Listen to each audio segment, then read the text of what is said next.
오늘 말씀은 거듭난 자의 소망이라는 제목을 가지고 은혜 나누길 원합니다. 우리가 인생을 살아가면서 가장 불행한 것이 뭐냐?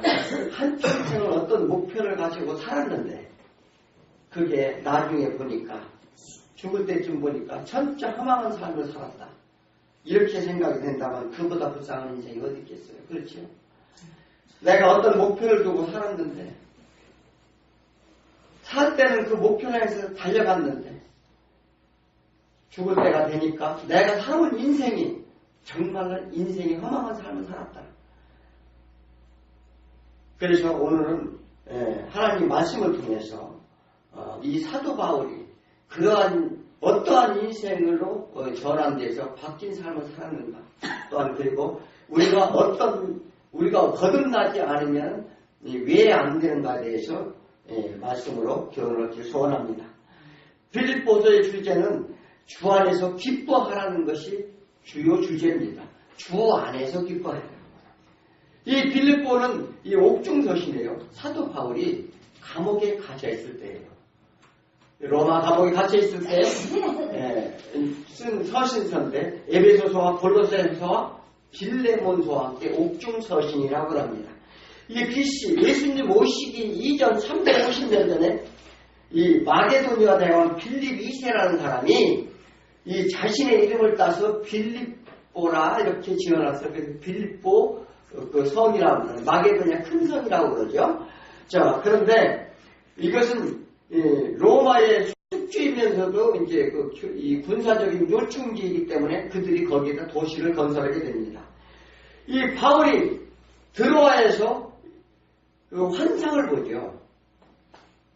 아시아로 복음을 전파하러 가려고 그랬는데 드로아에서 환상을 봐서 마게도니아인을 보게 됩니다. 그래서 하나님의 성령의 인도함을 받아서 유럽의 첫 성이 이 빌립보 성이었어요. 만약에 그때 하나님이 그렇게 운행하셔서 아시아 쪽으로 복음을 전했다면 이쪽이 훨씬 더 복음을 먼저 받아들였을 것입니다. 그런데 하나님의 운행하심으로 말미암아 이 빌립보 성에 도착하게 되는데 거기에는 누구하고 같이 왔습니까? 실라와 이 디모데와 루가와 같이 동행을 했습니다. 거기서 누굴 만났죠? 루디아를 만났어요. 루디아 때 루디아를 만나고 그 다음에 점치는 소년을 만나고 그 다음에 옥에 갇혔을 때 간수와 함께 루디아 집에서 예배를 드리기 시작을 합니다. 이게 빌립보 교회의 기원이에요. 그런데 이 사도 바울이 감옥에 갇혀 있는데 이 빌립보 교회를 세워놓고 사도 바울이 빌립보 교회를 세워놨는데 로마의 감옥에 갇혀 있을 때 이 빌립보 교회에서 디모데를 파견하게 됩니다. 심부름을 가는 거죠. 왜? 감옥에 갇혔다는 소리를 듣고 이 빌립보 교회에서는 디모데를 보내서 이제 옥바라지를 할 이 물건과 그 다음에 이 돈과 이런 거를 가지고 갑니다. 가서 보고를 하는 거죠. 빌립보 교회의 상태가 빌립보 교회는 예루살렘 교회가 힘들고 어려울 때 빌립보 교회는 자발적으로 연보를 그러니까 헌금을 이 예루살렘 교회로 도와줬어요. 그리고 사도 바울의 여행 경비니 뭐니 잘 그 연보를 빌립보 교회에서 공급을 많이 했어요. 그런데 문제점이 있는데 교회 내에 분열이 생겼어요. 예나 지금이나 이 교회에 분열이 있을 수 있습니다. 지금 우리 교회에 분열이 있어서 문제되는 교회가 꽤 여러 개의 보도를 통해서 들으실 줄 믿습니다. 이 유오디아와 순두계라고 하는 두 여인이 있었는데 고린도 교회에서 그러죠. 여자분들이 많으면 교회는 좀 이렇게 시끄러운 것 같아요. 그렇죠? 그래서 이 각자의 문화와 또 그 다음에 하나님의 섬기는 그 방법과 이런 것들이 각자의 주장을 하는 거예요. 이 유오디아와 순두계 중에 한 사람이 루디아일 것이라 주장을 합니다. 그래서 그런 문제점을 사도 바울이 주 안에서 같은 마음을 품어라.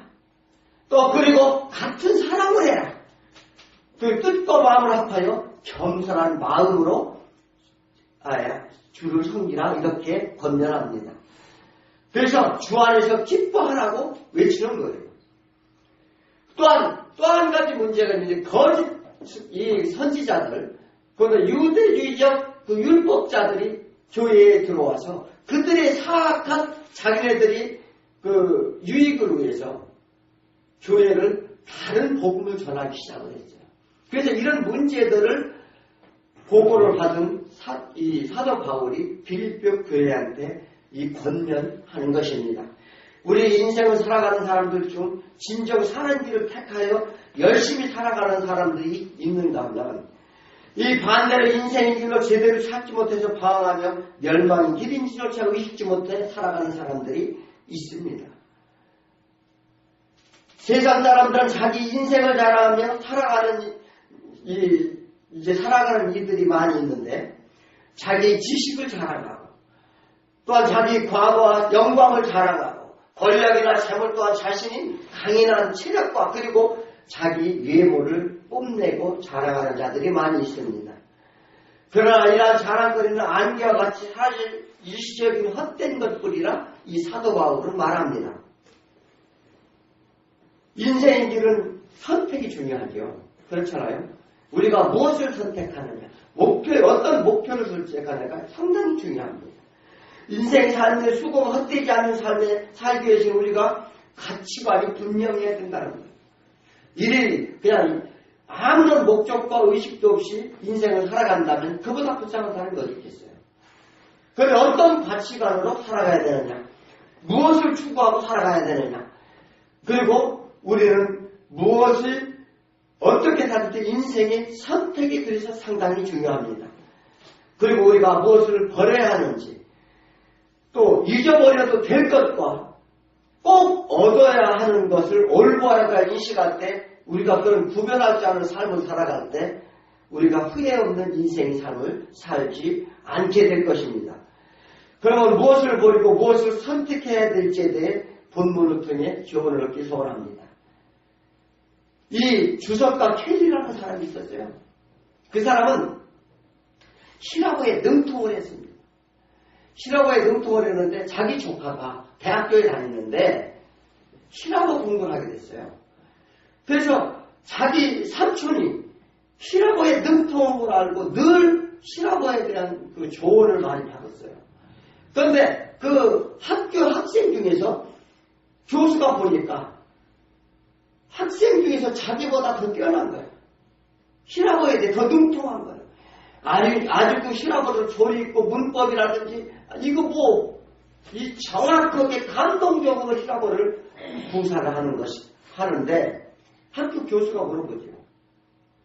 아니 자네는 어떻게 해서 그렇게 시라고를 잘할 수 있느냐 물어봤더니 나는 우리 삼촌이 켈리라는 분이 계신데 삼촌이 많은 조언을 해서 이 시라고에 대해서 예전부터 관심을 가지고 많이 배웠습니다. 그렇기 때문에 잘합니다. 그래서 우연히 그 학교 교수가 그 삼촌인 켈리를 만나게 됐어요. 그 시라고에 대해서 물어보는데 자기보다 훨씬 더 능통하고 잘하는 거예요. 그러니까 참으로 아까운 거예요. 왜냐하면 시라고가 굉장히 어렵습니다. 문법 구사하기도 어렵고 외부인이 배우기란 상당히 어려운데도 불구하고 그는 자기 언어에 대한 능통하게 구사를 했어요. 그래서 직업이 무엇입니까? 물어봤어요. 그러니까 직업이 전도자라는 거예요. 저는 전도자입니다. 하나님의 말씀의 복음을 위해서 여기저기 다니면서 전하는 전도자입니다. 그러니까 이 교수가 하는 말이 뭐라고 하냐면 참으로 아깝다. 아니 그런 실력을 가지고 왜 썩이고 있느냐 이렇게 보는 거예요. 자, 사람이 보는 관점이 얼마나 다릅니까? 이 대학 교수는 세상 가운데 훌륭히 쓰임을 받을 수 있는데 당신은 겨우 불과하고 다니냐 이렇게 물어보는 거예요. 그런데 이 켈리가 뭐라고 합니까? 어느 세상 얘기를 하시는 것입니까? 이 세상의 기준으로 본다고 하면은 그게 맞는 말씀입니다. 그러나 나는 하나님의 복음의 말씀을 전하기 위한 그것이 더 기쁜 일입니다. 그래서 그는요, 아직까지도 추앙받는 그 성경을 잘 해석하고 성경의 말씀의 깊이를 많은 후대에게 전하는 주석가가 되었어요. 이것이 그가 선택한 길이었습니다. 마찬가지로 오늘 사도 바울은 세상적으로 자랑할 일들이 너무나 많았습니다. 지식적으로는 가브리엘 문화의 제자였습니다. 또 당대 최고 율법학자 밑에서 그는 배웠습니다. 세상에서 지식층이었고 권력과 권세로 또 이 백성들을 위해서 군림하는 처지였고 또 지배계층이었고 기득권 계층이었습니다. 또한 히브리인 중에 히브리인이요 혈통으로는 사울의 후손인 남유다의 다윗왕이 혈통을 지킨 베냐민 지파에 있었어요. 8일 만에 그는 할례를 받는 유대인 중에 유대인이었고 율법적으로 바리새인의 적통이었습니다. 그리고 무엇보다도 유대교에 대해서 누구보다도 열심으로 그리스도인을 박해하는 데 앞장서서 열심히 하던 열심사원이었던 사람이었어요. 그런 그가 일대 전환계를 맞게 됩니다. 예수 믿는 자를 잡으러 가던 도중 다메섹 석상에서 예수님의 음성을 듣게 되지요. 이 사도행전 9장 3절에 보니까 사울이 길을 가다가 다메섹에 가까이 이르더니 호련히 하늘로부터 그를 둘러 비치는지라 사울아 사울아 네가 어찌하여 나를 박해하느냐 하시거늘 예수님이요 이 다메섹으로 가는 길을 유대인을 그 심부름으로 제사장의 심부름으로 예수 믿는 자를 잡으러 가는 도중에 있었어요. 그때 다메섹 석상에서 예수님이 이렇게 이 사도 바울을 부릅니다. 이것은 예수님이 그 부르심의 소명을 받은 거예요. 부르심의 소명을 받는데 우리 누구나 다 부르심의 소명을 받고 이 자리에 왔습니다. 이 하나님의 부르심의 소명을 받지 않고서는 이 자리에 올 수가 없어요. 이 사도 바울도 마찬가지예요. 그는 하나님의 율법학자요. 율법에 대해서 도통을 했습니다. 그리고 그는 율법으로 의를 가진다 생각을 했어요. 율법으로 천국의 구원을 얻는다 생각을 했어요. 그래서 그는 자기가 목표했던 데 최선을 달려가고 있는데 예수님이 부르심을 받은 겁니다. 그래서 우리는 하나님의 이렇게 부르심의 소명을 받을 때 하나님의 다 주신 하나님의 부르심 소명의 뜻이 있어요. 그럼 우리는 그것을 향해 달려가야 된다는 거예요. 그냥 부르심을 받고서도 우리가 그냥 이 자리에 멈춰 있다면 우리 하나님의 부르심의 소명에 대한 우리가 응답하지 못하는 것을 우리는 아셔야 됩니다.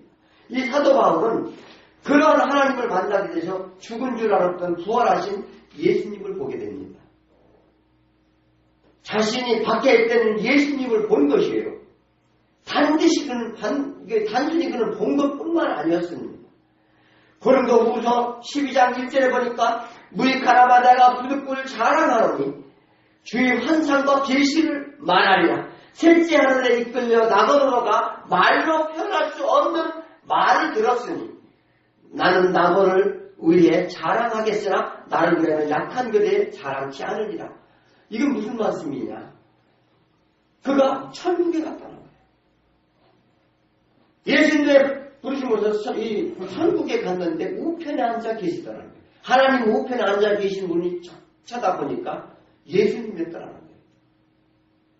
그 천국의 낙원에 대해서 구경을 시켜주고 그 비밀을 얘기해 주는데 사람의 말로는 설명할 수 없는 말이다. 이렇게 얘기를 하는 거예요. 그래서 말로 표현할 수 없는 말을 들었다. 그래서 나는 낙원을 위해 자랑을 하겠다. 그래서 나를 위해서 자랑할 것이 나는 없노라. 이렇게 고백을 하는 거예요. 사도 바울이요. 그럼 천국에 갔다 오는 고백 또한 딱 한 번밖에 안 했습니다.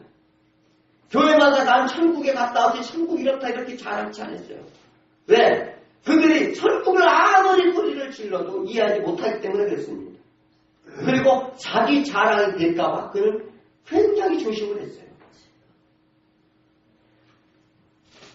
그는 그래서 천국에 갔다 왔지요. 세상에 살 때 자기가 잘났다고 살았습니다. 자기 하는 일이 최고의 가치를 삼고 사도 바울은 살았습니다. 이 일로 그는 가치관이 완전히 바뀌었는 게 거듭났다는 거예요. 그래서 우리도 완전한 하나님의 부르심을 받았으면 우리의 가치관이 바뀌어야 된다는 거죠. 거듭나야 된다는 거예요. 거듭나는 것은 새 생명을 산다는 것입니다. 거듭난다는 의미는 뭡니까? 우리의 죽었던 생명이 새로 다시 태어난다는 거예요. 죄로 인해 우리는 죽을 수밖에 없었어요. 영적으로 죽은 자가 다시 태어난 것을 거듭났다 이렇게 얘기를 합니다. 그러므로 우리는 이러한 완전히 바꾸어진 이 사도 바울과 같은 저와 여러분이 될 줄 믿습니다. 예수님의 그곳에 계신 것을 보았고 장차 벨레대의 계시를 받게 됩니다. 소명을 받고 그는 거듭났으며 지난 과거 이생이 자랑과 자기에 대한 자기를 회개하기 시작을 했습니다. 이게 거듭난 자가 해결하는 거예요. 거듭나지 못하면 회개하지 못해요. 왜? 여기 하나님과의 교통이 안 되기 때문에 이 새로운 피조물이 돼야 해결하는 거예요. 우리가 세상 속에 그냥 산다면 죄를 짓고도 우리가 그 죄인지 구별하지 못하기 때문에 해결하지도 않습니다. 그래서 이스라엘 민족한테 너희들이 회개하고 돌아오라. 회개하는 자는 반드시 구원을 하겠다. 하나님이 약속을 하십니다. 그래서 우리가 소명을 받고 이 거듭나서 회개하는 자에겐 구원이 이루어졌다 이렇게 이 확신을 가지셔야 돼요. 그것이 구원의 여정 가운데 이 과정 중에 있는 것입니다. 그러므로 우리는 날마다 회개를 해야 될 줄 믿습니다. 그런 그가 빌립보 교인들에게 지상의 모든 교회 성도들에게 권면합니다. 이 4절에 보면은 그가 그러나 나도 육체를 신뢰할 만에 누군 다른 이가 육체를 신뢰할 것이 있는 줄로 생각하면 나는 더욱 그러하리라. 육체에 대한 신뢰를 우리는 버리라는 거예요. 우리 육신의 신뢰를 버리라는 거예요. 내가 할 수 있다. 내가 이걸 갖고 있는 걸 가지고 이 구원에 이르지 못합니다. 아무리 선한 행동을 하더라도 구원에 이르지 못합니다. 그래서 내 육체의 이 신뢰를 버리고 하나님을 신뢰하시라는 거예요. 그 다음에 이전의 삶에 붙잡았던 것을 잊으라고 말합니다. 이 13절에 한번 보면 형제들은 아직 내가 잡은 줄로 여기지 아니하고 오직 한 일 즉 뒤에 있는 것을 잊어버리고 앞에 있는 것을 잡으려고. 그러면요, 아직 내가 잡은 줄로 나는 이 구원에 이 이름을 확실히 붙잡지 못했지만 뒤에 있는 것, 내가 가지고 있던 전에 모든 것을 다 버리고 앞에 있는 것만 붙잡으려 노력한다는 거예요. 이것이 뭐냐면 우리의 구원의 그 성화 과정입니다. 우리가 이 구원은요 언제 이루어지느냐? 이 사도 바울도 오늘 얘기해요. 내가 이미 얻었다 함도 아니요. 이 뭐냐? 구원이 얻었다 함을 얘기하는 거예요. 또 그 다음에 온전히 이루었다. 누가? 예수님이 십자가에 돌아가셨을 때 뭐라고 돌아가십니까? 내가 다 이루었다. 예수님이 부활하심으로 이루신 거예요. 우리도 마찬가지 사도 바울도 종말에 우리 세상이 끝날에 부활이 이루어져야 이루어지는 거예요. 이게 내가 이루은 것은 아니고 이 예수 그리스도로 말미암아 이루어짐을 전다함을 얻으려고 하는 거예요. 마찬가지로 우리가 회개하고 거듭나서 회개하고 하는 이 모든 것들이 우리가 종말에 구원에 부활에 이루었다면 얻으려고 하는 것입니다. 우리는 이런 소망을 붙잡고 가는 거예요. 그리고 삶의 가치를 그리스도께 두라고 합니다. 그리스도를 아는 지식을 받으라고 합니다. 이 8절에 보면 또한 모든 것을 해로 여기면 내 주 그리스도 예수를 아는 지식이 가장 고상하기 때문이라. 내가 그를 위해 모든 것을 잊어버리고 배설물로 여기면 그리스도를 얻고 예수 그리스도를 얻기 위해서 예수 그리스도를 얻는다는 게 영적 주제 연합을 얘기하는데 자 아담으로부터 우리는 죄의 전가를 받아서 죄인이 돼서 여기 죽었어요. 그게 죽으시고 하는 인생이었는데 예수 그리스도를 얻는다는 것은 예수 그리스도가 연합이 일체가 된다는 거예요. 연합이 일체가 된다는 것은 예수 그리스도와 교제가 이루어지고 교제가 이루어진다는 것은 구원을 얻는다는 얘기예요. 우리가 영적으로 살아야 예수 그리스도와 대화를 통해야 하나님과 대화를 할 수 있어야 우리는 구원을 얻는다는 것입니다. 이 사도 바울은 이것을 증거를 하는 거예요. 그리스도를 믿는 믿음으로 의를 구하라. 그러니까 율법으로 의를 이루는 것이 아니라 믿음으로. 믿음으로죠. 이 구절이 그렇지 않습니까? 그 안에서 발견되라면 내가 가지고 있는 율법에서 난 것이 아니고 오직 그리스도의 믿음으로 말미암는 것이니 곧 믿음으로 하나님께 나는 의라. 우리가 믿음으로 하나님께 나는 의를 얻는다는 거예요. 이 의가 무엇입니까? 우리는 전부 죄인이기 때문에 죽을 수밖에 없어요. 죽을 수밖에 없는 우리가 그리스도를 믿음으로 우리는 의롭다 함을 얻어준다는 거예요. 의인이 되게 만든다는 거예요. 우리가 이 죄에서 모든 것을 벗어나서 의인이 아니라 오직 믿음으로는 의롭다함을 여겨줘야. 왜? 하나님께서는 우리를 의롭다, 하나님은요, 의롭지 않은 사람을 안 만나줘요. 죄인은 만날 수가 없다고. 이게 뭐냐면, 이 구약에서부터 이 성경에서 기적적인 하나님이 하시는 말씀이에요. 그럼 죄 가운데 있는 것을 무엇을 해야지만 예수 그리스도의 십자가의 보혈의 피로 우리의 죄를 지고는 다 지고 가신 예수 그리스도를 믿음으로 그래서 죄를 전가하는 거예요. 우리 죄를 예수 그리스도께 전가해서 예수 그리스도가 그 죄를 안고 가시는 것입니다. 그렇게 그래서 의롭다함을 입는 거예요. 그래서 의롭다함을 입었다는 것은 죄의 형벌로부터 우리를 제함을 받았다는 것입니다. 우리가 세상 가운데 죄를 지게 되면요, 이 각자의 형량대로 이 감옥을 살게 돼요. 그러나 이 하나님께서 우리를 형벌을 줘야 되는데 그 형벌로부터 사함을 받는 것이 하나님 의롭다함을 입는 거예요. 그것은 하나님의 보증입니다. 이게 뭐 재판적인 성격이 있어요. 그래서 우리는 그럼 왜 나중에 부활할 때 이 종말 때 심판을 받자. 이미 재판을 받은 거예요. 재판을. 무슨 얘기인지 아십니까? 이게 믿음이라는 의라는 거예요. 그 의롭다함을 가져요. 너희가 그 하나님의 그 의를 구하라. 이렇게 하나님이 말씀하시는 거예요. 저기 복음서에도 산상 복음서에도 그 얘기 예수님이 그 말씀을 해요. 그래서 우리는 모든 것을 구할 때 먼저 그러나 그 의를 먼저 구하라. 이 말씀하시는 것이 다 그런 뜻입니다.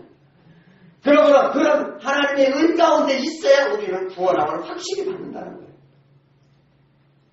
이 성경의 주체가 무엇입니까? 우리를 구원시키는 하나님의 기록된 하나님의 말씀이에요. 이것이 구원의 목적이에요. 우리가 세상 가운데 죄 가운데 다 죽었기 때문에 이런 구원을 하시려고 이런 말씀을 주신 것입니다. 그리고 내 자아를 죽이라고 말합니다.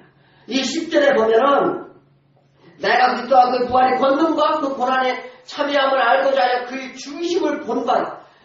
이것은 나 그리스도와 연합하는 것을 소망하는데 부활의 능력을 깨달으면 이 본받고자 한다는 거예요. 그래서 이 부활의 소망을 가지라는 것입니다.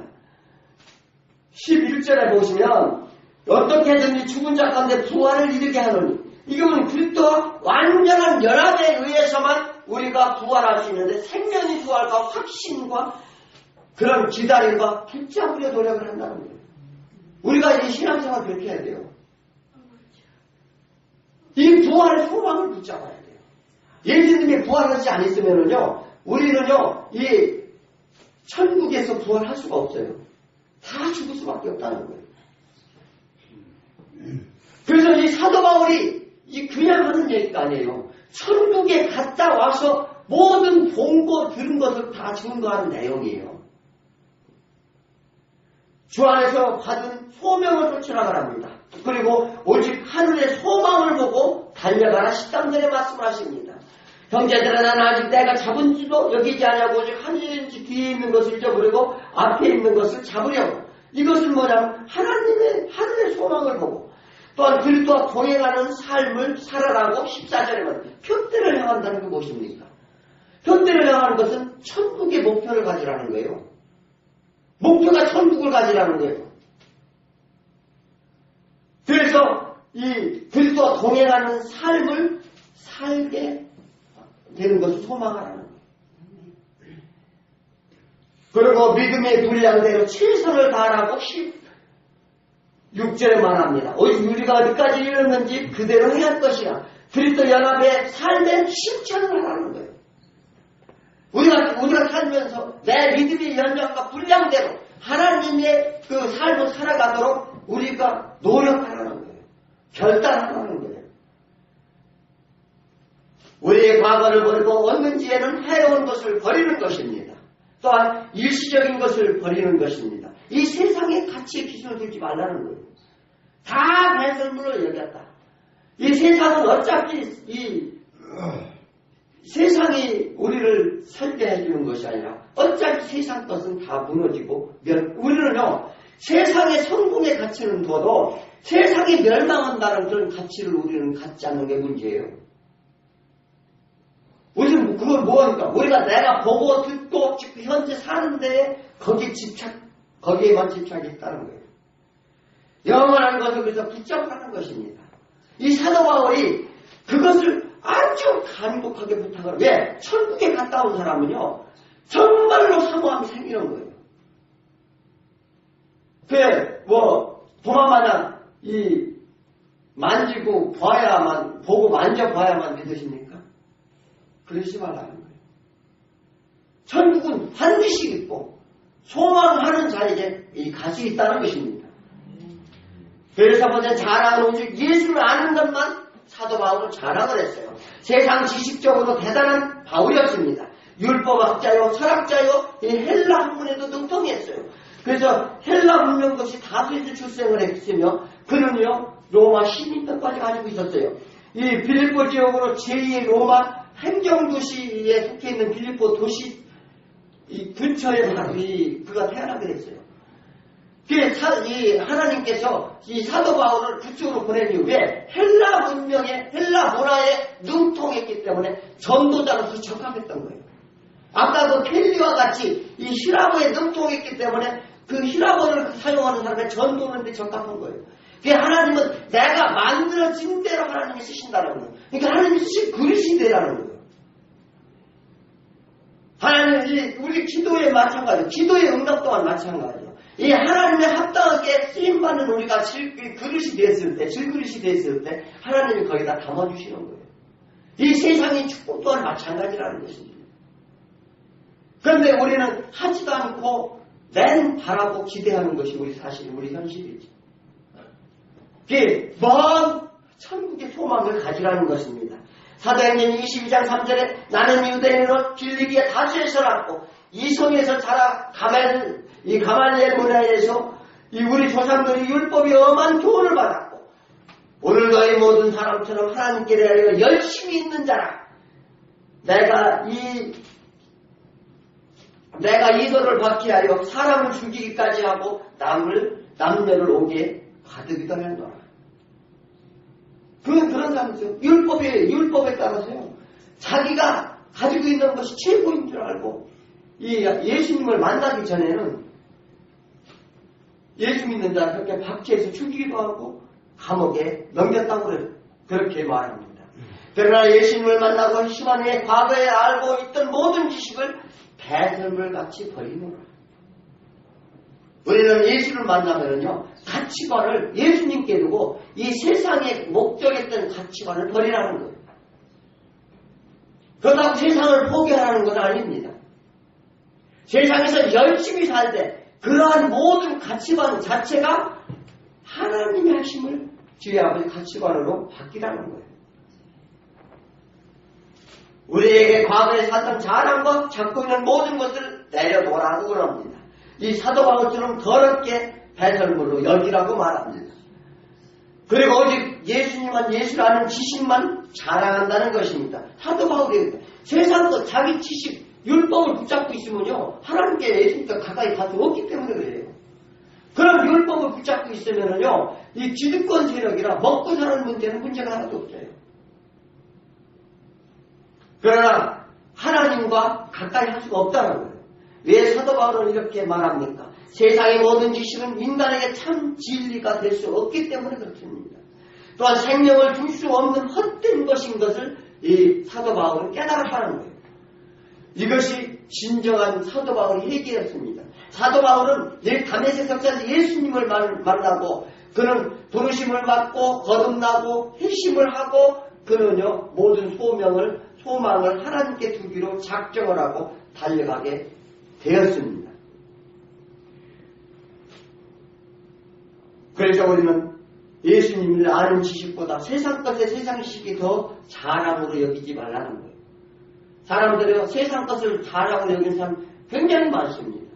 특히나 이 정치에 나온 사람들 자기 자랑하게 바쁩니다. 자기가 잘났다는 거예요. 자기가 국민을 살릴 수 있다는 거예요. 다 이렇게 자랑하지 않습니까? 이게 아주 권세 잡은 자들의 세상 자랑이 아주 표본입니다. 그렇게 하면 안 되네요. 나는 좀 부족하고 그렇지만 내가 최선을 다하겠습니다. 이렇게 하면 어디 안 되느냐고요.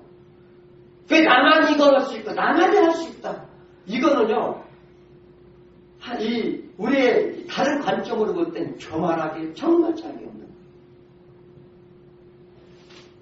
그래서 지금 이 시간에 예수님을 아는 지식보다 세상 것이 부끄러운 게 많다면 다 버리시게 받기 축원드립니다. 거기엔 생명이 없기 때문에 그렇습니다. 이 개들은 상가고 하락한 자를 상가고 몸을 상쾌하는 자를 상가라. 이 2절에 이렇게 말씀하셔요. 개들이 무엇입니까? 이 비양심적으로 탐욕과 더러운 것과 이런 것들을 추구하는 율법자들을 얘기합니다. 하락하는 자들을 상가고 몸을 상해하는 자를 상가라. 악한 일꾼이 되지 말고 이 복음을 위해 달려가는 그러한 자가 되라는 거예요.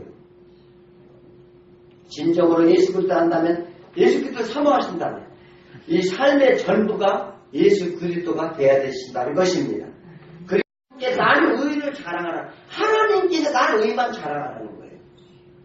내 의를 자랑하지 말고 내가 한 것을 내 업적 내 이런 공과를 자랑하지 말고 오직 하나님 의만 자랑하라. 바리새인과 바울은 하나님 앞에 율법을 엄격히 지켰습니다. 도덕적으로 흠이 없는 의인이라 자시했어요. 나는 율법적으로 흠이 없는 자라. 이 사도 바울은 이렇게 얘기합니다. 그런데 이 사도 바울이 아주 질책하는 내용이 있어요. 율법에 대해서 자기는 율법에서 너무나 고통을 했습니다. 그리고 율법을 잘 지켰어요. 이 율법에 관한 자신이 딱 이 자부를 했습니다. 그런데 율법을 가진 유대인들이 와서 교회에 와서 그 율법적으로 다 교회를 분란을 일으키게 만드는 거예요. 그래서 그것을 아주 적극적으로 질책을 합니다. 지금도 나는 악하게 산 적이 없다. 우리가 이렇게 말하는 사람이 너무나 많이 있습니다. 남에게 해를 끼친 적이 없다.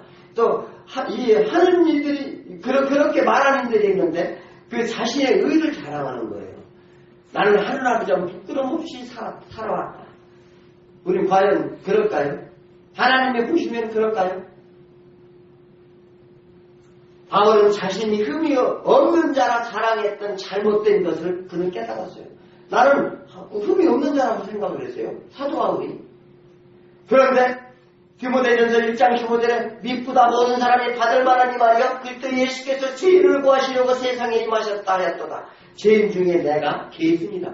그는요 깨닫고 보니까 죄인 중에 자기가 괴수였다는 거예요.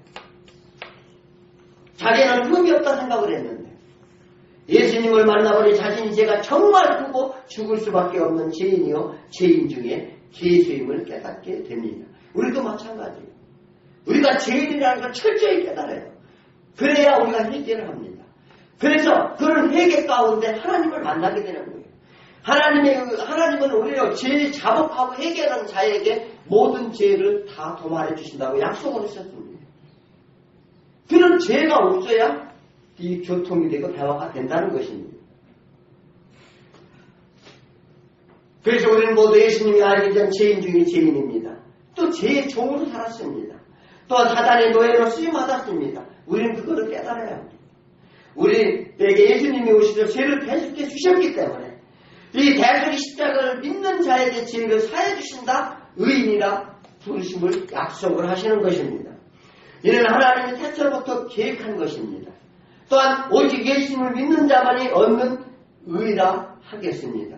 그래서 하나님께서 미리 계획하고 약속했던 예수 그리스도 오셔서 이 우리의 죄를 대속하게 하는 하나님의 철저한 계획에 있었다는 걸 우리는 믿으셔야 됩니다. 우리의 공로와 우리의 인생의 선행으로 이루어진 것이 아닙니다. 이 세상이 도덕적 가치관이 아니라는 거예요. 이는 의는 오직 하나님께 주신 은혜의 선물임을 기억하시기 바랍니다. 이런 은혜를 은총, 특별 은총이라고 하는 거예요. 특별 은혜라는 거예요. 그러니까 우리가 뭐냐면 무슨 은혜를 주었느냐? 우리의 목숨에 살려주신 은혜를 주셨다는 거예요. 이 목숨의 가치보다 더 큰 가치가 어디 있습니까?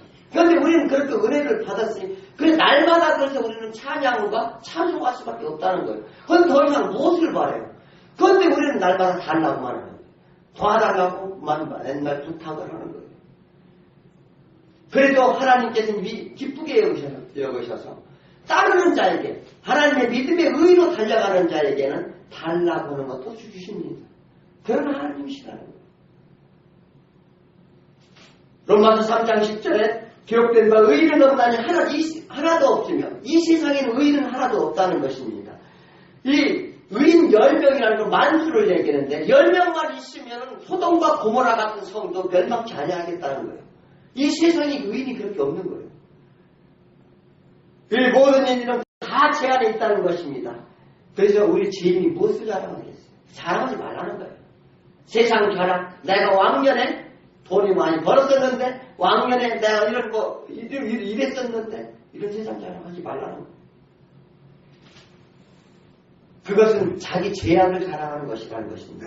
로마서 3장 13절에 그들의 목구멍은 열린 무덤이요 그 혀로는 속임을 일삼으며 그 입술은 독사의 독이 있고 그 발은 피 흘리는데 빠른지라 파멸과 고생 그 길에 있어 편과의 길을 알지 못하였고 이 하나님을 모르는 자들이 하는 생태입니다. 하나님을 모르는 자, 예수 그리스도 아는 지식이 없는 자, 자신만을 자랑하는 자들의 모습임을 우리는 잘 봐야 될 것입니다. 하나님은 우리 죄인을 의로운 자로 만드시기를 원하십니다. 또한 이것이 하나님의 지극하신 사랑이요 자비요 풍요하심임을 우리는 기억해야 됩니다. 이제부터 세상을 향해 나의 의로움이 아니라 죄인인 나를 의롭게 하신 하나님의 선물을 주신 의만을 자랑하는 저와 여러분에게 축원드립니다. 그게 하나님 의만 자랑하는 거예요. 그 마지막으로 이 일시적인 것을 버리고 영원한 것을 우리는 얻기 위해 달려가야 한다는 거예요. 표대를 향해 가야 된다는 거예요. 바울은 해로운 것을 버리고 유익한 것을 얻는 지혜를 얻었습니다. 이게 지혜자예요. 지혜의 근본은 하나님께 있기 때문에 그렇습니다. 바울과 같이 지혜와 이 결단의 용기가 우리는 그래서 필요한 것이에요. 그래서 우리가 죄 중에 빠져있다면 이 시간이 절다하고 해결해야 되는 줄 믿습니다. 지난날의 과거를 상상하는 것은 우리의 의지에 있습니다. 그래서 우리 이 회개는 우리가 의지가 성령님의 감동으로 말미암아 우리가 의지와 결합됐을 때 이루어지는 거예요. 우리가 의지가 없으면 성령님도 우리의 감동을 갖고 오지 못하신다는 거예요. 거기에 성령님의 도우심을 청하시기 바랍니다. 이것이 회개의 기본이에요. 고린도후서 4장 18절에 우리가 주목하는 것은 보이는 것이 아니요 보이지 않는 것이니 보이는 것은 잠깐이요 보이지 않는 것은 영원함이라. 우리가 보이는 걸 쫓지 말라는 거예요. 우리는 시각적으로 갇혀 있어요. 우리는 시 공간에 갇혀 있을 때 우리가 보는 것만 소망하고 가지려고 그러는 거예요. 그런데 보이지 않는 것이 영원한 것을 우리를 붙잡고 하는 거예요. 우리가 보이는 이 세상의 모든 것은 잠깐 있다 사라질 일시적인 것임을 우리는 아셔야 됩니다. 우리 인생도 마찬가지예요. 인생이 뜬구름같이 지나간다 말씀하십니다. 그런데 우리 어리석은 우리들은 이 세상의 삶 속에서 보여지는 풍요함과 또 화려함과 이 즐거움들이 마치 영원한 것처럼 붙들고 거기에 가치를 두고 그것에 목적을 두고 허비하는 자들이 너무나 많다는 거예요. 이 사도 바울은 그러한 사람들한테 정말 간곡히 부탁하는 거예요. 너희가 이 세상에서 잘 먹고 잘 살고 이 허황된 삶 속에 산다는 것은 영원치 아니하다. 그건 잠깐 있을 즐거움에 불과하다. 이렇게 얘기를 합니다. 세상의 지식과 재물과 명예와 권력, 성공들이 영원한 것이냐 자랑을 하는데 이 자식이 잘된 것을 자랑을 우리가 자주 하죠. 우리가 세상 가운데 그래요. 이렇게 여자분들 모이면은 우리 자식은 공부를 열심히 해갖고 삼성에 들어가고 어디 LG에 들어가고 어디 자랑을 하는데 이렇게 또 자기의 돈 번 거, 어떤 물질적인 자랑도 하고 성공을 자랑도 합니다.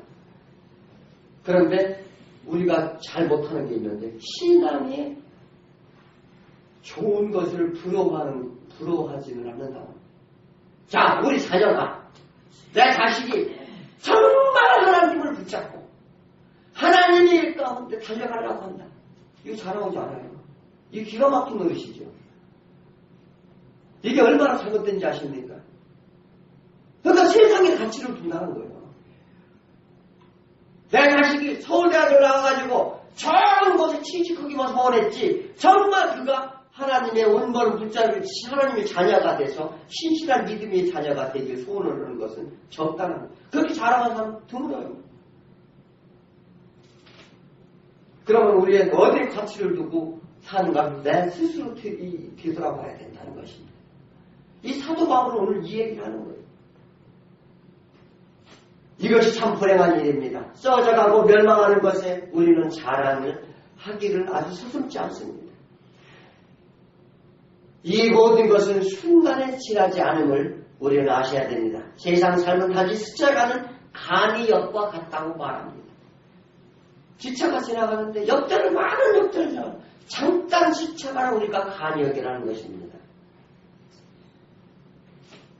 영원한 종착역이 아님을 바울은 보았다는 거예요.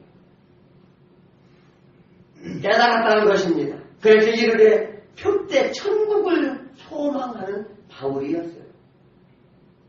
바울은 영원한 나라를 제일의 가치를 두고 영광과 영원한 생명을 위해 달려가라 권면합니다. 성경은 말합니다. 에베소서 4장 22절 24절 이하의 말씀을 보면 너희는 유혹의 욕심을 따라 썩어져가는 구습을 따르는 옛사람을 벗어버리고 오직 너희 심령이 새롭게 되어 하나님을 따라 의와 진리의 거룩함으로 지으심 받은 새 사람이 되라. 오직 성령이 역사함으로 말미암아 너희 심령이 새롭게 되라는 거예요. 거듭나라는 거예요. 하나님을 따라 의와 진리의 거룩함으로 지으심 받은 새로운 피조물이 되라는 것입니다. 영원한 자신의 영혼 문제에 더 깊은 관심을 갖고, 우리는 영혼의 문제에 관심을 가지라는 거예요. 영의 문제, 영의 양식을 먹고 그래야 산다는 거예요. 그런데 우리는 육의 양식만 구하지 말라는 것입니다. 우리는 해로운 것, 유익한 것, 일시적인 것, 영원한 것에 동심을 가지고 누릴 수는 없다는 거예요. 우리가 내가 해로운 것, 그러니까 하나님의 세상에서는 해로운 것, 하나님의 세상에서는 이로운 것, 양쪽을 다 붙잡고 하나님도 믿고 세상에서도 즐기고 이렇게 할 수 없다는 거예요. 한쪽을 포기하라는 거예요. 우리에게 해가 되는 세상의 정욕과 악한 것과 같이 그리스도를 마음에 둘 수 없음을 말씀하십니다. 우리가 일시적인 이 세상과 영원한 하늘나라를 함께 소망할 수 없음을 말합니다. 그러므로 우리가 얻어야 할 것과 버려야 할 것이 선택을 분명히 하라는 거예요. 우리가 버려야 할 것을 확실히 버리라는 거예요. 그리고 얻어야 할 것 위에 소망을 위해 달려가라는 것입니다. 과감히 시행하는 용기와 결단에는 진정한 유익이 되는, 또한 표대를 향한 천국의 표대를 대한 소망을 바라보는 영원한 삶을 누리시는 저와 여러분이 되길 축원드립니다. 기도하겠습니다.